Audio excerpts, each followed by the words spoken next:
Congrats, Rassie. We just spoke the other day about 100 currency in runs. Can you tell us a little bit about this innings? It seemed like you had a lot more intent than maybe some of the other innings, and a lot kind of more urgency to score quicker. Yeah, thanks for those. I think going in at about, I think it was 68 for 3. Watching from the side, it was looking like it was taking a bit of turn.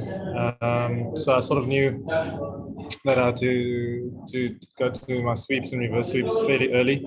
So because generally the wicket is quite slow here, so if you let a spinner settle, it's very tough to rotate straight down the ground, and there's just no pace to work with. So I was batting quite slowly, and I thought I could go to my sweeps, and yeah, luckily a few of them came off, and I got off to a bit of a flyer, and from there it was just staying in that plan and sort of trying to put the bowlers under pressure. Yeah, if we let the spinners settle early on, it probably would have been maybe a bit of a different game. So we knew we had to sort of try and put pressure back on them. How's it, Rassie? Wonderfully well played. Well done. I'd just like to know, is it any nicer playing against an Indian team that is not captained by Virat Kohli? Thanks, Telford. To be honest, didn't notice much of a difference. Virat was still fielding where he normally fields in ODI cricket, so he was still there, and yeah, I can't say it was noticeable out there. I think I haven't seen too much of KL's captaincy, and he'll obviously bring his own sort of strategy and sort of role to how he goes about it. But I can't say that it was too noticeable. Hi, Rassie. Very well played today. I was just wondering, you've obviously shared many good partnerships with Themba Bavuma on the domestic scene, obviously being teammates there. And then obviously for the Proteas, you two have shared wonderful partnerships. Could you just let us in and let us know, like, what's the secret to your partnerships, batting together constantly? Like, do you enjoy it? What's the secret to it? Thanks. I've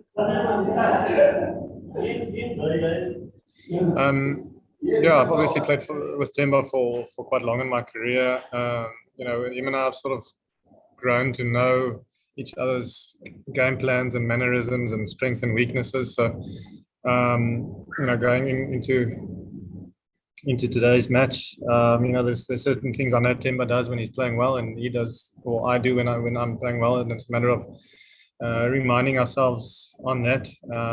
It was very hot out there today, and when he got to about 70 or 80, he started to feel the heat a bit, and he constantly reminded me to remind him to keep the intensity up and stay in his game plans and sort of stay disciplined in that. So like I said, we've played together a long time, and I think I always enjoy batting with him. His running between the wickets especially is something that I feed off well, and I think we complement each other quite well.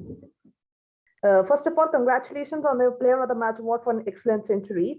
My question for you is that when India played South Africa last time in 2018, the Indian spinners, they had run through the South African batting order, and in your knock, you were very proficient against Yuzvendra Chahal. And what was your thinking behind getting runs consistently against the Indian spinners? I think the conditions in Paul generally suits the spinners and the slow bowlers. There's generally not a lot of pace in the wicket, so it does suit them. I think our experience as a team in the last year and the way we've upskilled ourselves has really allowed us to have those game plans against especially spin, starting probably from the T20 series in West Indies, where it was slow wickets. Then we went to Sri Lanka, and we obviously knew with the T20 World Cup, spin will play a big role there. So it's been a process of more than a year of upskilling our batters against spin and making sure that's a part we can dominate if we play well on the day. Like you say, in the past, maybe South African batters were known to dominate the seamers and come a bit short against the spinners, and we identified that as a weakness of our batting lineup probably about a year or two ago, Credit to the coaching staff and Mark Boucher and more recently Justin Salmons, the batting coach, for upskilling us and sort of giving us those tools to apply out there in the middle. I think we've come a long way in the way we approach spin, the way we think about spin, and obviously the skills and then executing it out in the middle. So yeah, it's pleasing to see. You have made it a habit with the Indian team. I mean, you have scored a couple of 40s in the test matches and chases on very difficult pitches and difficult conditions. And now another century on a better pitch comparatively. But how did you prepare? Because India has been a pretty strong team and they were expected to win here this time, test series and all. How did you prepare for this whole series, tests and ODIs, two different formats? Yeah, I think we knew going into the test series, obviously the number one team in the world currently, they've got a world-class bowling attack. And we knew how the wickets generally on the Highveld in Centurion and Wanderers plays, and it turned out to play like that in Cape Town as well. We knew we had to be really disciplined in your game plans, but also try and stay positive and put the bowlers under pressure. So we just really honed in on being really tight on that off stump and playing straight down the ground.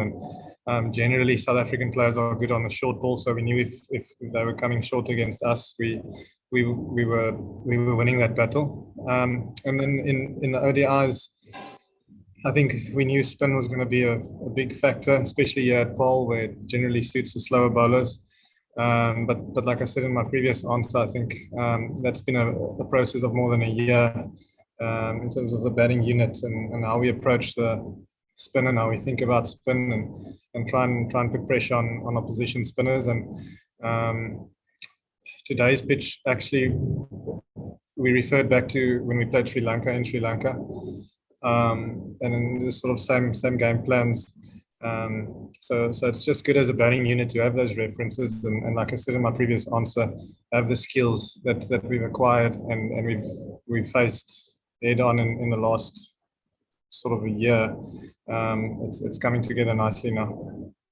You often get criticized for being a bit of a slow starter when you're batting, but is it not a case that you're actually playing the situation? I mean, you showed today that you're quite capable of getting off to a fluent runnable start if that's what's required. Thanks, Ken.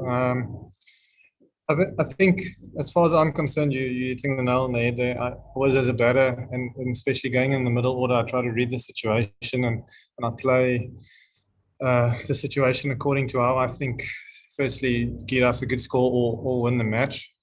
Sometimes I appreciate the fact that from the outside it might look like I'm doing something else, but yeah, I mean my only motivation ever going into bat is to get the team in a good position or to win the match. So there's never any other reference from my point of view. Today, again, like I said earlier, I knew if I went in and allowed their spinners to settle, they were going to get into a good rhythm and it was going to make it really tough for us to bat. So I knew sort of I had to try and sort of reverse that pressure on them through sort of lower risk boundary options. So yeah, I mean, it all ties in the previous two questions as well. I think the skills that we've acquired and that Coach Boucher and Justin has sort of instilled in us, I think the learning is, you need to be able to go to those skills, whether it's your first ball or your 100th ball, just and trust sort of that preparation and that work you've done. And I think today's innings showed that. I think one of my first few balls was a reverse sweep, which I know to go to, but and then a few balls later, I had a sweep for 4, and sort of from there, it just sort of flowed. The whole innings flowed from there. So yeah, I don't know if that answers your question, but yeah, thanks. Hazard Rassi, well done today. Just a word, if you can, on that ODI average now, which is heading into quite ridiculous territory. I think this puts you comfortably, kind of into the 70s. How much attention do you pay to that as a player, and what is it about this format that's just clicked with you over your 30 caps up until now? To be honest with you, I don't pay too much attention to it. I probably get you are sometimes aware of it because I show it on TV and whatever. But I think, like I said in my previous answer, for me, every innings, you're starting on zero and you're trying to assess the match situation and what's needed from you as a middle order batter. And I suppose in my ODI career, I've been able to be really clear when I go into bat and to know what was needed from me. So yeah, to answer your question, I don't look at it too much. As for today, I'm glad I could play match-winning knock in the end. I probably wasn't too happy with my performances in the test, and I didn't contribute the way I wanted to there. And yeah, coming into the series, it's good to start on a good note and yeah, I suppose give to the team what they expect of me.